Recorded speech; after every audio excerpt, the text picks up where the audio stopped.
Oke, Assalamualaikum warahmatullahi wabarakatuh. Kami dari kelompok 7 ingin mempresentasikan mengenai proposal rencana bisnis Kokas. Anggota kelompok kami yang pertama terdiri dari Degi Firmansyah, kemudian yang kedua ada Safira Istifarini, dan yang ketiga ada saya sendiri, Dewi Lelatur Rahmah. Untuk pembahasan pertama, kita akan bahas mengenai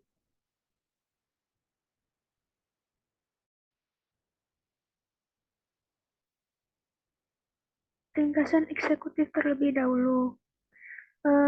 Pada ringkasan eksekutif ini, rencana pendirian usaha penjualan barang berbasis web atau Android Kokas. Rencana pendirian usaha ini yaitu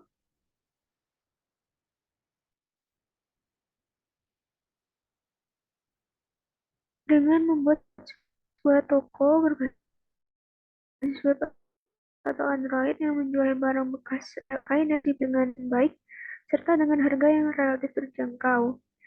Barang bekas adalah untuk pengertian barang bekas sendiri yaitu barang bekas adalah barang yang sudah dipakai lalu dalam jangka waktu tertentu sudah tidak digunakan lagi. Namun barang yang kami jual yaitu kondisinya masih bagus sehingga pemiliknya biasanya memilih untuk menjual ataupun memberikan kepada orang lain. Dengan melihat potensi pangsa pasar dan penjualan cukup tinggi ini, maka bisnis penjualan barang bekas masih sangat terbuka luas. Selain itu, Kokas akan selalu memberikan keunggulan dengan berbagai macam cara, seperti memberikan harga yang bersaing, kemudian mengedepankan kualitas, serta berinovasi dalam proses produksi. Kemudian untuk itu, penulis mengharapkan usaha ini dapat berjalan dan memberikan prospek yang baik. Kemudian selanjutnya yaitu membahas mengenai bab satu pendahuluan yang terdiri dari latar belakang. Untuk latar belakang bisnis yang akan kami kembangkan ini karena bisnis barang bekas semakin marak di Indonesia. Mulai dari bisnis barang bekas pakaian, sepeda motor bekas, televisi, dan kamera bekas yang mulai melirik. Seiring dengan berkembang pesatnya gaya hidup konsumtif pada zaman sekarang, orang-orang terutama generasi muda berusaha untuk tidak ketinggalan zaman dalam segi hal apapun. Hal ini membuat para generasi muda berlomba-lomba untuk tidak ketinggalan zaman dalam hal berpakaian dan memiliki barang mewah. Sehingga sebagai wirausaha tentu kita harus peka terhadap kebutuhan masyarakat yang ada di sekitar kita dan memanfaatkannya sebagai peluang untuk berwirausaha. Kemudian pembahasan kedua yaitu mengenai visi. Visi dari Koka sendiri adalah menjadi toko barang bekas second premium, baik online atau offline, yang mampu memenuhi kebutuhan hidup konsumennya tanpa harus mengeluarkan budget yang mahal. Kemudian pembahasan selanjutnya yaitu tentang misi. Untuk misi yang pertama yaitu kepuasan pelanggan adalah tujuan utama kami. Kemudian untuk misi yang kedua, memenuhi gaya hidup konsumtif masyarakat yang semakin tinggi. Kemudian untuk misi yang ketiga yaitu menjual barang bekas yang masih layak pakai serta berfungsi baik dengan harga yang relatif murah. Kemudian untuk misi yang keempat yaitu menjadi tempat usaha yang bisa menjadi inspirasi bagi orang lain. Kemudian yang kelima yaitu untuk memperoleh keuntungan yang sebesar-besarnya. Kemudian untuk pembahasan selanjutnya yaitu kondisi industri. Dilihat dari kondisi industri saat ini, bahwa jenis barang bekas yang masih layak pakai dan masih berfungsi tinggi makin dilirik oleh banyak pelaku usaha. Karena itu, bisnis ini sepertinya pilihan yang cukup menjanjikan. Upaya pemasaran produknya pun tidak hanya di toko saja, tapi sudah banyak display di toko online, sehingga teknologi yang digunakan juga mengikuti perkembangan teknologi yang ada. Kemudian untuk pembahasan bab selanjutnya akan dilanjutkan oleh teman saya.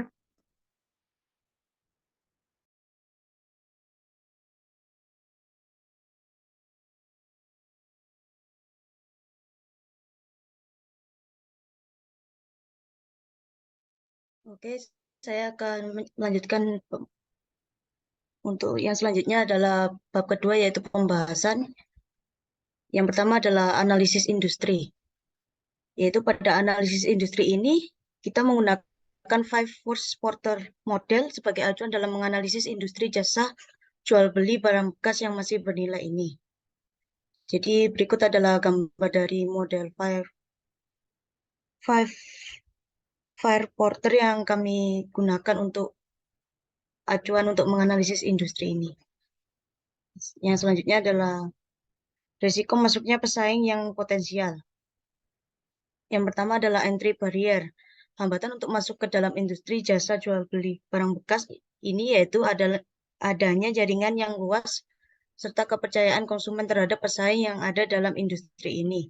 Sehingga pesaing yang potensial susah untuk memasuki industri ini. Yang kedua adalah skala ekonomi atau economies of scale. Dengan jaringan yang luas, maka jasa jual beli barang bekas yang masih bernilai ini akan menghemat biaya pemasaran dan promosi dari jasa jual beli barang bekas ini. Jika penghematan biaya ini signifikan, sebuah jasa jual beli barang bekas yang baru akan sulit untuk memasuki industri ini, dan jika menjual dalam skala kecil akan menderita kerugian biaya yang signifikan.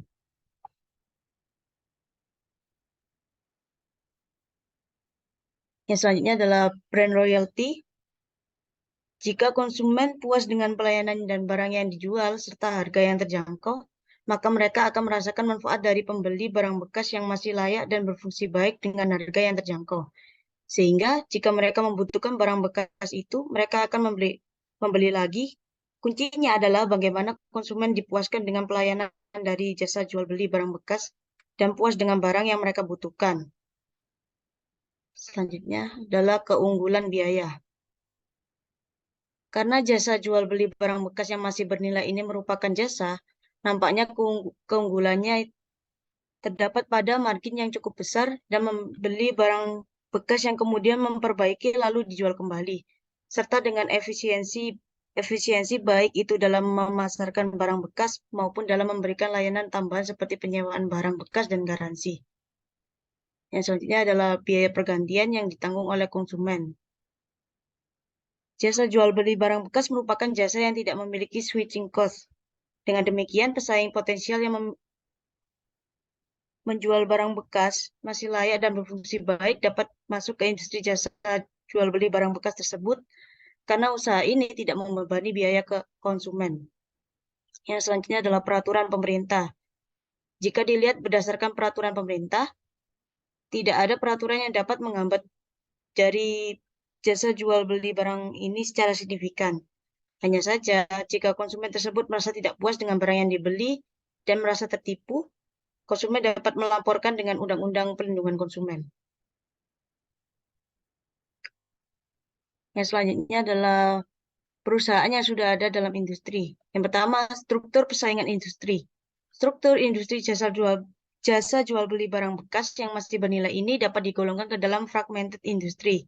Karena banyaknya jasa jual beli dalam industri ini baik besar maupun kecil, tidak ada jasa jual beli barang bekas yang dapat menentukan harga suatu barang, karena yang menentukan harga barang bekas tersebut adalah dari kualitas dan dari kondisi dari barang tersebut. Yang kedua adalah permintaan industri. Permintaan industri mengenai usaha ini dapat dikatakan cukup tinggi. Hal ini dikarenakan pendapatan beberapa masyarakat yang cukup rendah, sehingga mereka mencari barang yang layak dan berfungsi baik dengan kualitas yang masih baik. Sehingga hal ini dapat menjadi faktor yang menguntungkan bagi perusahaan yang sudah ada di dalamnya. Yang ketiga adalah struktur biaya atau cost condition. Struktur biayanya untuk industri jasa jual beli barang bekas ini masih dibilang mudah untuk dimasuki karena dengan berinvestasi satu toko saja sudah dapat memasuki industri ini. Hanya saja yang sulit dibangun adalah jaringan untuk mendapatkan barang-barang yang akan dijual. Yang terakhir adalah exit barrier. Untuk keluar dari industri ini rasanya sulit karena investasi yang dilakukan pada toko merupakan salah satu faktor penghambat untuk keluar dari industri ini. Selain barang-barang yang sudah dibeli untuk dijual kembali, juga merupakan salah satu penghambat untuk keluar dari industri ini. Yang selanjutnya adalah kekuatan tawar pembeli, atau bisa disebut the bargaining power of buyers. Industri jasa jual beli barang bekas merupakan industri yang cukup banyak, namun tidak ada yang menguasai pasar. Sehingga konsumen bebas untuk memilih barang bekas mana yang masih layak, barang bekas mana yang masih berfungsi dengan baik, serta barang mana yang paling murah, sehingga konsumen memiliki daya tawar dalam industri ini. Dan berikut adalah poin-poinnya. Oke, yang selanjutnya adalah kekuatan tawar pemasok. the bargaining power of suppliers. Karena industri ini merupakan industri yang bergerak di bidang jasa, yang merupakan jasa jual beli barang bekas, jadi barang yang dijual tergantung dari individu yang akan menjual barang bekasnya. Namun, hal ini dapat diatasi oleh jasa jual beli barang bekas yang masih bernilai dengan mencari barang-barang yang masih layak dan berfungsi dengan baik lalu dijual kembali. Jadi, disimpulkan bahwa pemasok kurang memiliki kekuatan. Yang selanjutnya adalah ancaman dari substitusi. Mengenai ancaman dari substitusi ini untuk jasa jual barang bekas, belum memiliki produk substitusi yang dapat mengancam kelangsungan jasa jual beli barang bekas. Untuk poin selanjutnya adalah analisis pasar, yaitu yang pertama adalah segmentasi target pasar. Kami menggunakan segmentasi demografi dan psikografi yang dimana di dalamnya menyangkut penghasilan gaya hidup. Produk yang kami tawarkan dalam thrifting second premium adalah barang-barang bekas yang terdiri dari berbagai jenis, yaitu seperti yang ada di sini, yaitu barang bekas rumah tangga, barang bekas elektronik, dan sebagainya. Produk-produk yang kami jual adalah barang yang masih layak jual, masih berfungsi dengan baik, serta layak pakai. Kami menjual barang-barang tersebut karena memang sudah tidak mungkin dan tidak dipakai lagi dengan berbagai alasan. Dan harga yang ditawarkan masih sangat terjangkau. Untuk target pasarnya sendiri adalah seperti berikut, yaitu untuk jenis kelamin bisa untuk laki-laki dan perempuan, usia dalam rentang usia 17 sampai 45 tahun, dan pendapatannya sekitar dalam rentang 2 sampai 4 juta per bulan. Untuk poin selanjutnya adalah positioning. Produk yang kami jual kepada customer adalah produk yang berkualitas walaupun dalam kategori bekas. Sehingga segmentasi psikologinya adalah ya masyarakat umum yang memiliki gaya hidup konsumtif dengan pendapatan menengah ke bawah. Untuk poin selanjutnya adalah analisis aspek pasar yang menyangkut dalam strategi 4P. Yang pertama adalah produk. Produk yang ditawarkan adalah thrifting second premium, yaitu barang-barang bekas seperti berikut. Yang selanjutnya adalah harganya, sesuai dengan yang kami targetkan, yaitu remaja berpenghasilan menengah ke bawah dengan harga produk di bawah sekitar 5 juta rupiah. Untuk tempatnya, daerah yang kami pilih adalah Malang, yang termasuk kota besar di Jawa Timur dan menjadi daerah yang diminati para remaja untuk mencari pekerjaan. Sehingga membuka peluang usaha untuk wirausahawan seperti kami. Dan juga kami membuka toko online untuk memudahkan pembeli untuk melakukan transaksi jual beli. Yang selanjutnya adalah promosi. Untuk menarik minat pembeli, kami akan melakukan kegiatan promosi, yaitu melalui media sosial, brosur, maupun promosi dari mulut ke mulut. Poin selanjutnya adalah analisis SWOT, yang terdiri dari strength. Yang pertama adalah harga murah, irit modal, dan akses mudah. Yang untuk weakness-nya adalah tidak layak pakai, penyetok terbatas, pandangan negatif, dan model produk terbatas. Untuk opportunity-nya, yaitu tren dan hidup konsumtif. Yang kedua adalah permintaan, yang ketiga adalah produk langka. Yang keempat adalah threat, yaitu ada 3, price war, competition, dan tidak laku.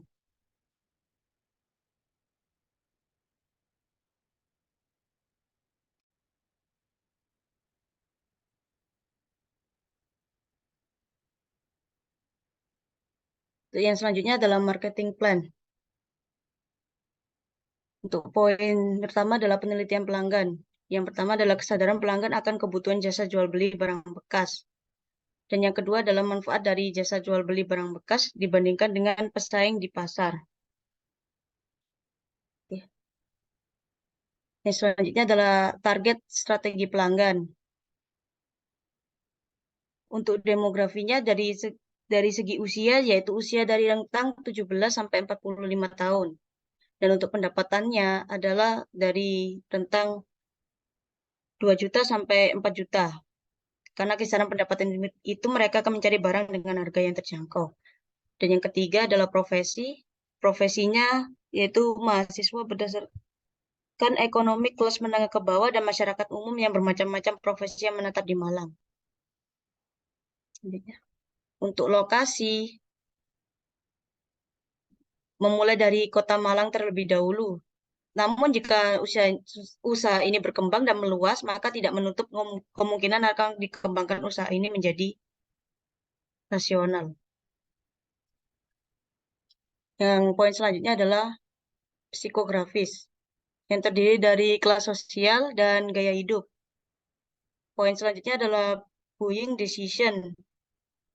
Jadi buying decision ini ada beberapa hal, yaitu yang pertama adalah hal yang mempengaruhi keputusan pembeli dan pembayaran. Untuk poin selanjutnya adalah strategi saluran. Jadi mengenai strategi saluran ini, jasa jual beli barang bekas ini akan menjual secara tidak langsung, yaitu melalui aplikasi web dan Android. Untuk poin selanjutnya adalah branding strategi. Dan poin selanjutnya adalah strategi penetapan harga. Seperti yang dijelaskan. Yang selanjutnya adalah strategi komunikasi, yaitu melalui media sosial atau brosur atau dari mulut ke mulut. Untuk selanjutnya akan dijelaskan oleh teman saya yaitu Deki Firmansyah. Baik, terima kasih Tafira. Oke, untuk selanjutnya yaitu manajemen plan. Pada manajemen plan ini kita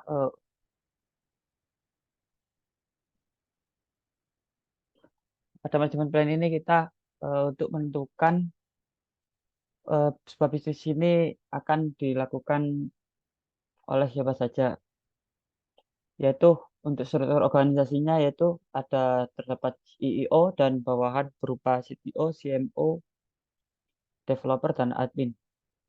Untuk untuk tugas untuk tugas pada masing-masing bagian yaitu pada CEO yaitu bertugas untuk sebagai pemimpin pada perusahaan kokas ini, yaitu untuk sebagai perwakilan dalam perusahaan. Kemudian ada CTO yaitu Chief Technology Officer yang bertanggung jawab untuk produk akhir dan mengelola tim untuk menyatukan pengembangan produk dan untuk perkembangan sebuah teknologi. Kemudian ada Chief Marketing Officer yaitu bertugas untuk pada proses pemasaran. Jadi bertugas untuk meningkatkan untung perusahaan. Kemudian ada developer bertugas untuk proses pembuatan aplikasi dan pemeliharaan sistem. Kemudian ada admin yang menjalankan sistem untuk sebagai penghubung antara customer dengan perusahaan. Kemudian untuk poin selanjutnya yaitu mengenai financial plan. Untuk financial plan sendiri, untuk yang pertama yaitu kita lakukan untuk kebutuhan biaya tahunan, yaitu mulai dari biaya alat. Untuk biaya alat ini saya membuat dalam bentuk dua dua plan, yaitu di sebelum BEP dan sesudah BEP, yaitu karena untuk meminimalisir agar kembali modal terlebih dahulu, kemudian baru menambahkan barang-barang yang dibutuhkan untuk keperluan penunjang perusahaan. Jadi untuk peralatan pada sebelum BEP yaitu ada PC admin dengan keterangan sebagai berikut, PC developer dengan jumlah 2, dan ada meja, kursi, printer, router dengan total harga eh, untuk ini dibagi bagi 6 bulan. Jadi untuk sebelum BEP 6 bulan, setelah BEP 6 bulan. Jadi akan kembali balik modal pada perhitungannya pada setelah 6 bulan. Dan untuk total pada sebelum BEP yaitu peralatannya yang dibutuhkan dananya 46.450. Kemudian untuk biaya peralatan sesudah BEP dibutuhkan untuk penambahan PC dan meja kursi pada pada eh, biaya gaji ditambahkan untuk penambahan karyawan berupa admin dan developer. Jadi untuk ini total dari biaya peralatan untuk setelah BEP yang untuk penambahan. Kemudian ada biaya gaji. Biaya gaji ini juga sama dibagi dua menjadi sebelum BEP dan setelah BEP. Untuk yang awal yaitu gaji diminimalisir untuk setiap karyawan. Kemudian karena sudah karena untuk setelah BEP-nya karena sudah kembali balik modal maka mendapatkan untung jadi lebih tingkatkan kembali untuk gaji pada setiap karyawan. Dan juga pada setelah BEP ditambahkan karyawan baru untuk pada bagian developer dan admin. Biaya gaji sebagai berikut. Untuk ini biaya sebelum BEP dan biaya setelah BEP. Untuk biaya marketing, biaya pemasaran dari aplikasi yang telah kita buat, yaitu berupa dari Instagram Instagram dan TikTok Ads, kemudian ada dari influencer TikTok dan IG untuk model pemasarannya. Untuk dana yang dibutuhkan sebelum BEP yaitu sebesar 31.200.000. Kemudian ada setelah BEP, kita tingkatkan untuk jumlah pemasarannya. Jadi untuk influencernya menjadi 2 kali lipatnya dan dana yang dibutuhkan sebagai berikut. Untuk biaya habis pakai yaitu biaya yang digunakan habis untuk dalam 1 tahun yang digunakan dalam jadi untuk biaya layanan dalam per bulannya, biaya layanan sewa. Jadi untuk ada lisensi Office, lisensi Figma, lisensi VPS, ada provider internet dan cloud server. Untuk sebelum BEP kita minimalisir untuk pemakaian berapa seperti provider internet dan lisensi provider internet dan cloud servernya kita menggunakan yang sederhana terlebih dahulu untuk agar bisa kembali balik modal terlebih dahulu dan setelah BEP, setelah kembali balik modal kita tambahkan untuk agar menunjang perusahaan lebih baik. Dan habis pakainya untuk dalam 1 tahun sebesar segini dan ini untuk dalam per bulannya. Kemudian ada perhitungan HPP. Perhitungan HPP untuk untuk penentuan harga transaksi dalam setiap titip jualnya. Jadi saya jadi kami melakukan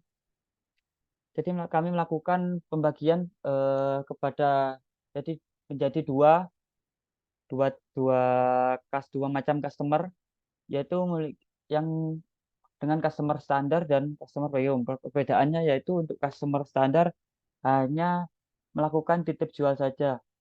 Jadi hanya memberikan data dan titip jual dengan proses pemasaran yang biasa.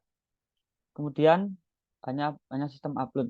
Kemudian ada untuk yang customer premium yaitu fasilitas yang diberikan yaitu fasilitas diberikan ada bisa untuk proses pemasarannya lebih banyak dan dapat diberi layanan untuk penitipan barang ke gudang kokas dari gudang kokas.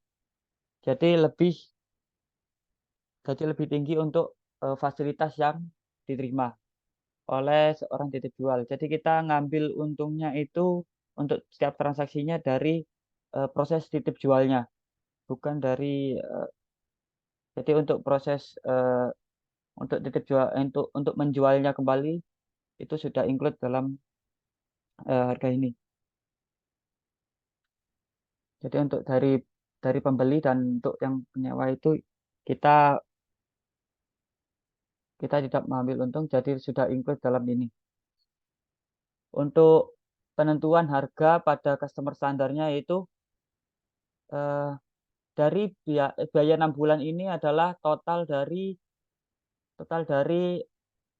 biaya biaya alat, biaya gaji, biaya marketing, dan biaya habis pakai. Dikali untuk biaya gaji, biaya marketing, biaya habis pakai dikali 6 bulan untuk 6 bulan awal. Kemudian untuk target transaksi untuk customer standar selama 6 bulan sebesar ini, dan jadi saya bagi untuk 50% untuk biaya untuk customer standar dan customer premium. Jadi dibagi, kemudian akan dapat hasil transaksi yaitu 14.176 dan kita bulatkan menjadi 14.500 untuk customer standar untuk harga penitipan untuk titip jual yang kategori barang yang paling bawah. Jadi untuk kategori barang yang lebih tinggi bisa bisa tambah lagi untuk biaya transaksinya. Dan untuk customer premium juga sama, kita ambil dari target transaksinya untuk customer premium dalam 6 bulan, kita bagi untuk biaya awalnya 6 bulan, kita bagi dengan transaksi, kita dapatkan 53.765. Kemudian kita bulatkan ke 54.000. Ya ini untuk target customer yang kita tuju untuk customer standar pada bulan ke-1 sampai bulan ke-12 hari ini, dan untuk pendapatan dari transaksi untuk customer standar sebesar 14.500 dikali dengan target transaksinya sebesar ini pada setiap bulannya, dan untuk customer premium sebesar berikut untuk pendapatan dari yang kita dapatkan dari customer premium dari target transaksi yang kita tuju. Jadi tadi adalah kemudian untuk biaya 1 tahun yang kita butuhkan yaitu sebesar 455.940 untuk biaya 1 tahun mengenai biaya alat, biaya gaji, biaya habis pakai, dan biaya pemasaran. Jadi total semua. Kemudian untuk cash flow-nya, jadi untuk ini dana kas awal yaitu yang akan kita ajukan kepada investor mengenai dana awal yaitu dari total biaya alat yang dibutuhkan, biaya gaji pada 6 bulan awal, kemudian biaya marketing 6 bulan, dan biaya habis pakai 6 bulan. Kita dapatkan 176 juta ini untuk kas awal kita dan kita ajukan kepada investor. Kita lakukan pengurangan pada setiap bulannya untuk biaya peralatan untuk awal dan biaya habis pakai untuk biaya per bulannya. Kemudian kita dapatkan sisa kas sebesar ini, sisa kas, dan kita tambahkan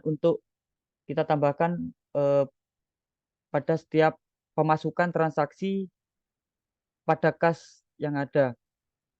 Dan kita lakukan untuk perhitungan pada bulan-bulan berikutnya, dan kita temukan untuk bisa balik modal kembali, bisa kembali ke jumlah kas awal yaitu pada bulan ke-6. Kita bisa dapatkan untuk pendapatan jumlah kas sesuai sama kembali dengan kas awal. Jadi kita balik modal pada bulan ke-6. Kemudian berikut untuk bulan-bulan berikutnya, yaitu bulan ke-7, 8, 9, 10, dan 11 sampai akhir tahun, kita dapatkan untuk akhir tahun itu kas kita menjadi 2.500.000.000. Sekian. Eh, dari 2 juta ini kita hitung kembali untuk laba bersih pada setiap tahunnya, yaitu kita alokasikan dana buat untuk tahun kedepannya, yaitu untuk pengembangan sistem, kemudian ada pengembangan operasional, pengembangan fasilitas untuk penunjang perusahaan, kemudian dividen investor, dan biaya penyusutan eh, barang-barang peralatan yang ada. Kita dapatkan dana bersih pada setiap tahunnya, ya pada tahun pertama yaitu 437.969. Ya berikut kemudian selanjutnya ada yaitu timeline. Untuk timeline sendiri itu sebagai berikut, dari timeline untuk pengerjaan dan pembuatan sistem pada perusahaan kami. Kemudian untuk sekilas tampilan dari mock-up mobil dari perusahaan kami, yaitu berikut dari tampilan login dan register dan halaman awal aplikasi, kemudian berikut halaman depan dan halaman profil, kemudian ada halaman beli dan sewa. Jadi bisa melakukan proses beli barang ataupun menyewa barang. Kemudian ada halaman menjual dan menyewakan. Jadi seorang bisa menjual dan menyewakan ataupun membeli dan menyewa. Dan terakhir yaitu kesimpulan, yaitu barang bekas merupakan yang bisa dipakai oleh orang sebelumnya, yaitu melalui penelitian yang diperoleh, hasil penelitian untuk beberapa perilaku masyarakat dalam mencari dan menjual barang bekas, yaitu perilaku masyarakat yang mencari dan menjual membeli barang bekas yang sesuai kebutuhan dan masih berfungsi. Perilaku kedua, perilaku masyarakat yang mencari dan menjual atau membeli barang bekas yang sesuai dengan tren yang sedang berkembang. Yang ketiga, perilaku masyarakat yang mencari dan menjual membeli barang bekas yang sesuai dengan pendapatan mereka. Adapun faktor-faktor yang lain, yaitu untuk pembelian barang bekas untuk customer bisa tertarik, yaitu adalah kebudayaan mengenai budaya barat dan budaya kampus mengenai eh, kewajiban untuk seseorang bisa berpakaian dengan berkerah, jadi bisa memudahkan dalam mahasiswa dalam mengikuti budaya kampus atau budaya barat. Dan sarannya yaitu, yang pertama, masyarakat diharapkan tidak terlalu terpengaruh oleh tren hidup konsumtif yang sedang berkembang. Kemudian kedua, bagi masyarakat diharapkan menerima keberadaan para konsumen barang bekas sehingga tidak mempengaruhi status sosial mereka di masyarakat. Oke, sekian untuk presentasi dari bisnis model bisnis model dari eh, Kokas ini atau toko bekas. Apabila ada salah kata, mohon maaf. Sekian, terima kasih.